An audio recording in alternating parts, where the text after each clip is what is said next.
We're taking a closer look tonight at the death of David Smith. He died after he became unresponsive while in police custody on October 28th. He died at the hospital. He was suspected in an attempted mini-mart robbery from earlier that day. Andy Weber spoke with a criminal defense lawyer to review the protocol that's usually followed in situations like this. This attorney is not affiliated with the case. This video shows David Smith moments after he tried to rob the Johnson Mini Mart in Peoria. He's seen here bent over, seemingly trying to catch his breath.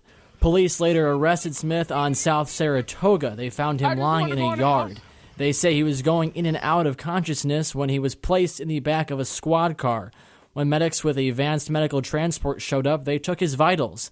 And police reports show they asked Smith if he wanted to go to the hospital. The report states that, quote, he did not give them an answer, going on to say a refusal form was written for him. Smith eventually became unresponsive in a squad car outside Peoria PD. Police tried CPR and called an ambulance. Smith later died at OSF. The coroner says it was likely a heart arrhythmia. Smith's family has questioned if enough was done to save his life. So we asked criminal defense attorney Jeff Hall, who's handled cases involving AMT and police before. He reviewed AMT protocol. They show up, and what they're supposed to do is check vitals, and then also orientation ×4, which is basically a person, place, time, and situation. The documents say at the time Smith could only say his name.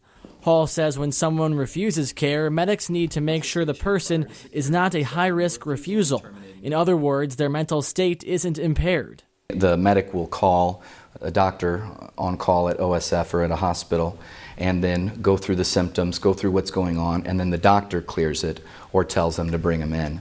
The documents show his blood alcohol level was a .22 and that there were cannabinoids in his system after he was at the hospital.